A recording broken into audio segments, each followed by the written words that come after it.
आता पाहूयात टॉप 9 महत्त्वाच्या बातम्या। नीती आयोगाच्या बैठकीत मुख्यमंत्री फडणवीसांकडून ऑपरेशन सिंदूरचं कौतुक। फडणवीसांकडून पंतप्रधान मोदी आणि भारतीय सैन्य दलाचं कौतुक। मोदींचा दहशतवाद विरोधात झिरो टॉलरन्सचा संकल्प अधोरेखित होता। फडणवीसांची प्रतिक्रिया। मुख्यमंत्री देवेंद्र फडणवीसांनी सरन्यायाधीश भूषण गवईंची भेट घेतली। मार्गदर्शनपर व्याख्यानासाठी वेळ देण्याची गवईंना विनंती। विधिमंडळात सर्वपक्षीय सत्कारासाठीही फडणवीसांकडून निमंत्रण।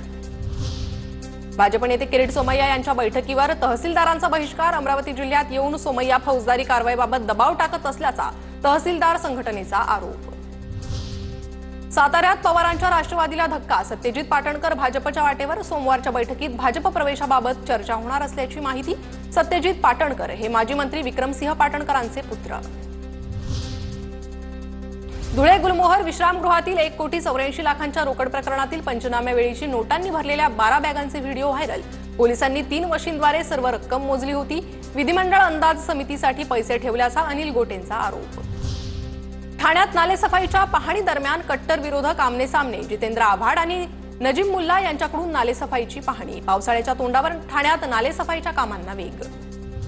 आत्महत्याग्रस्त शेतकऱ्यांच्या वारसांसाठी 20 कोटींचा निधी। शेतकरी आत्महत्या प्रकरणातील वारसाला वेळीच मदत मिळावी यासाठी राज्य सरकारचा निर्णय।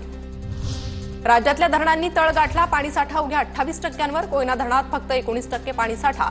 मुंबईला पाणीपुरवठा करणाऱ्या धरणांमध्ये पाणीसाठा अवघा 16%वर।